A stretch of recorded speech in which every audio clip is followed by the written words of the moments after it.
All right, let's talk about something you see literally every single day, but probably never think twice about concrete. We're going to dive deep into the surprising science that's flipping 100 years of thinking about how to make it stronger completely on its head. I mean, to really get the scale here, just look around. The sidewalk you walk on, the building you're in, the bridges you drive over, it's the actual foundation of our entire modern world.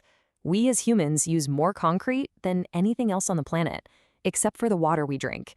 It's that big of a deal. For decades, maybe even a century, the logic was super simple. You want stronger concrete, you just add more cement. That's the key ingredient, the binder. But what if that basic rule, that kind of brute force approach, isn't just a little inefficient? What if it's actually been holding us back from creating something way, way better? So, to really understand this revolution, we've got to start with the old way of doing things. Let's break down that traditional concrete recipe and see exactly where it goes wrong. For the longest time, it was all about one thing, the water to cement ratio. That was the main lever you could pull. But it turns out that's only part of the story. Modern concrete science brings in two totally game-changing ideas. First, you've got granular packing optimization. That's making sure every solid bit fits together perfectly. And second, paste optimization, making the glue that fills the gaps as efficient as possible. So why is just dumping in more cement kind of the lazy way out? Well, it comes with some serious baggage. For starters, it costs more. The environmental footprint is huge, since making cement pumps out a ton of CO2. And from a practical standpoint, it actually causes more problems, more shrinkage, more cracking, and it generates a crazy amount of heat when it's curing, which can mess up the whole structure. Okay, so if throwing more cement at the problem isn't the answer, what is? Well, the solution is it's beautiful, it's elegant, and surprisingly simple. It's all about physics, not just chemistry. So here's the big idea, the core concept. Think of the cement paste as the really expensive glue that holds all the rocks and sand together. The rocks and sand, that's the fill.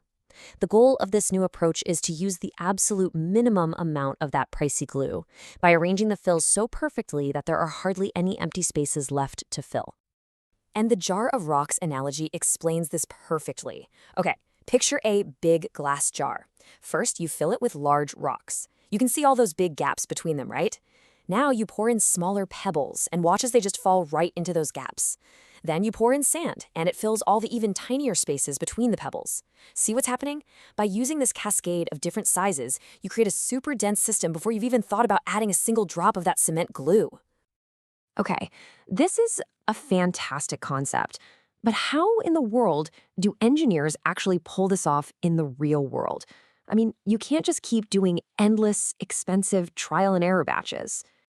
They use this incredibly powerful mathematical tool. It's called the Modified Andreasen model. Yeah, I know it sounds super complicated, but just think of it as a perfect recipe generator.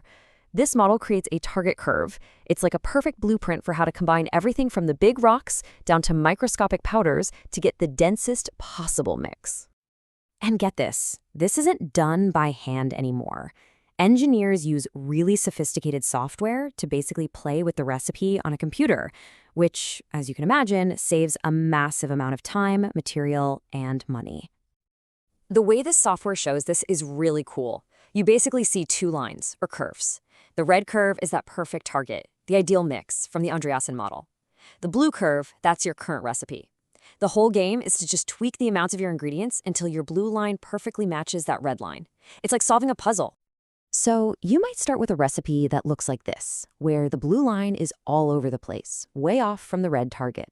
All those gaps you see, they're telling you that your mix is missing certain particle sizes. And that means you have way too many empty voids that you're going to have to fill with that expensive cement paste. But then, after just a few clicks in a software, add a little of the sand, take out some of that big stone, maybe add a specific fine filler, boom, the blue curve just snaps right onto the red one. You've just designed a mix with maximum density, all without getting your hands dirty. Okay, this all sounds great on a computer screen, but does it actually work in the real world? Let's look at a case study that put a classic high cement mix head-to-head with one of these new particle-packed designs. And let me tell you, the results are pretty mind-blowing. All right, here are our two contenders. In one corner, we've got a standard, high-performance mix just loaded with 420 kilograms of cement for every cubic meter. In the other corner, we have our particle-packed mix, the one designed with this software. Its cement content? Just 270 kilograms. That is a staggering difference. 35% less cement in the optimized mix. Now, the obvious assumption, the one everyone would make, is that with so much less of the glue, it's got to be weaker. It just has to be, right? Wrong. And this is the incredible part. After 28 days, the high cement mix, it did fine. It reached a strength of 67 megapascals. But the particle-packed mix, the one with 35% less cement, absolutely crushed it. It reached 82 megapascals. That is over 22% stronger, made with less stuff. It's just amazing. Now, there is one last really crucial detail here. You can't just fill those tiny gaps with any old dust. If you use something that's inert, yeah, you might get strength, but you won't get durability. The real secret is using reactive fine fillers, something like microsilica. These little guys don't just fill the spaces, they actually join in on the chemical reactions, making the final concrete incredibly dense and tough. So what's the big takeaway from all this? Well, it's more than just a new recipe. It's a total shift in thinking, from brute force to smart, elegant design. By focusing on the physics of just packing things together perfectly, we can create stuff that's stronger, lasts longer, costs less, and is way, way better for the planet. And it really makes you think, doesn't it? This whole idea of optimizing the structure so you can reduce the amount of material you put in, that's not just about concrete. That's a whole mindset. If we can completely rethink the most common building material on Earth to be stronger with less, what else is out there, just waiting for us to redesign it from the ground up?